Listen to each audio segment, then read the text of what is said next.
Hello सगळ्यांना। तर स्वागत आहे तुमचं सगळ्यांचं माझ्या एका नवीन व्हिडिओमध्ये। तर मी आज तुमच्यासोबत एक नवीन रेसिपी शेअर करणार आहे। नवीन म्हणजे सगळ्यांना माहितीच असेल। तर आज मी छोले भटुरेची रेसिपी करणार आहे। तर म्हणलं चला तुमच्यासोबत शेअर करावी, कारण बरेच जणांना पण रेसिपी माहिती आहे किंवा जमते पण। तर म्हणलं चला ज्यांना येत नसेल त्यांच्या फायद्याशी म्हणजे त्यांच्याशी उपयुक्त पडेल। काय बोलते ना 2 मिनिटं, ओके।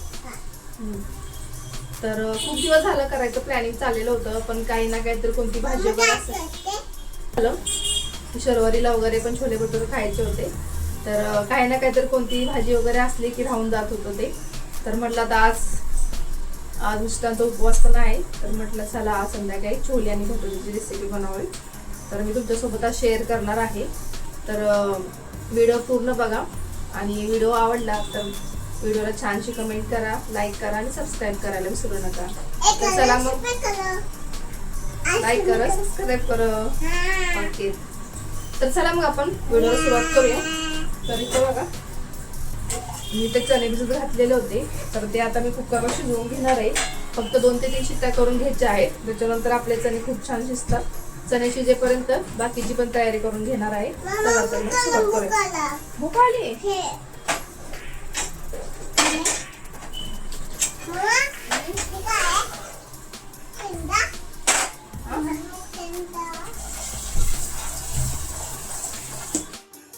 तर इथं मी छोले 3 ते 4 तास भिजत घातलेले होते आणि ते आता मस्त 1-2 पाण्याने धुवून घेतले आणि नंतर त्याच्यामध्ये पाणी ओतून ठेवलेलं आहे छोले शिजण्यासाठी। तर याच्यामध्ये छोले पटकन आणि मऊ शिजण्यासाठी मी चिमूटभर सोडा घातलेला आहे आणि त्याच्यानंतर थोडंसं मीठ घातलेलं आहे आणि कुकरला झाकण लावून ठेवून दिलेलं आहे। आता याचे आपल्याला 3 ते 4 शिट्ट्या करून घ्यायच्या आहेत। खूप जास्त पण बॉईल करायचं नाही, नाहीतर ते खूप विरघळून जातील। तर 2 ते 3 किंवा 4 शिट्ट्यामध्ये पटकन शिजून जातात आणि सोड्यामुळे ते मऊ होतात, कडक राहत नाहीत। तर इथं मी एका साईडला ते ठेवून दिलं होतं शिजण्यासाठी।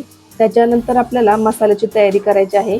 तर मी ते 1/2 किलो चणे भिजत घातले होते, तर त्याच्यासाठी 2 टोमॅटो आणि 3 ते 4 कांदे आणि 1 लसणाचा गड्डा आणि थोडासा आल्याचा तुकडा, फक्त एवढंच आपल्याला कट करून घ्यायचं आहे आणि नंतर त्याचं मिक्सरमधून वाटण करून घ्यायचं आहे। तर इथं मी वाटण करून घेतलेलं आहे आणि ते साईडला ठेवून दिलेलं आहे।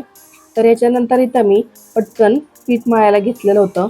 तर पिठामध्ये मी अर्धा किलो मैदा घेतलेला होता आणि तो चाळून घेतला। चाळून घेतल्यावर त्याच्यामध्ये थोडंसं चवीनुसार मीठ घातलेलं होतं, नंतर थोडंसं खायचं तेल घातलेलं होतं आणि त्याच्यामध्ये खाण्याचा सोडा आणि बेकिंग पावडर घालून ठेवली होती आणि त्याच्यामध्ये थोडंसं दही घालायचं आहे आपल्या अंदाजानुसार आणि त्याच्यामध्ये थोडीशी चिमूटभर साखर आणि 1 ते 2 चमचे रवा घालायचा आहे, जेणेकरून आपले भटुरे खूप छान फुगतात। आणि नंतर सगळं पीठ एकत्र एकजीव करून खूप छान असं घट्ट मळून घ्यायचं आहे आणि त्याला मळून झाल्यानंतर साईडला ठेवून द्यायचं आहे।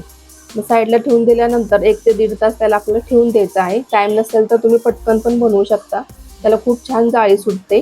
त्याच्यानंतर इथं मी छोले आपले बॉईल झाले होते, तर इथं मी छोले बनवायला घेतले होते। मग त्यासाठी एका साईडला कुकर घेतला होता, गरम करायला ठेवला। मी कुकरमध्येच बनवणार आहे, कारण त्याला पटकन शिट्टी काढता येते। मी त्याच्यामध्ये तेल टाकलं, तेलामध्ये सगळे खडे मसाले टाकून दिले। खडे मसाले टाकून झाल्यावर आधी तेलामध्येच हळद, मीठ, लाल तिखट ते टाकून घेतलं होतं आणि नंतर जे आपण वाटण केलेलं तर ते त्याच्यामध्ये टाकून घेतलेलं होतं आणि ते खूप छान परतलं की नंतर त्याच्यामध्ये घरचा काळा मसाला घातला आणि छोले मसाला घातला होता आणि त्याच्यानंतर ते आपण जे बॉईल केलेले छोले होते त्याच्यामध्ये मिक्स करून घातले आणि आपल्याला जेवढी ग्रेव्ही हवी तेवढे पाणी ओतून आपल्याला त्याची परत एकदा शिट्टी काढून घ्यायची होती। 1-2 शिट्टी काढून झाल्यावर परत छान ते बॉईल होतात आणि त्याच्यामध्ये थोडीशी कोथिंबीर आणि कसुरी मेथी घालून घ्यायची आहे आपल्याला आणि त्याची 1 ते 2 शिट्टी काढून घ्यायची, जेणेकरून ते खूप छान शिजतात आणि एकजीव होऊन जातात। छोले बनवून झाल्यावर साईडला ठेवून दिले।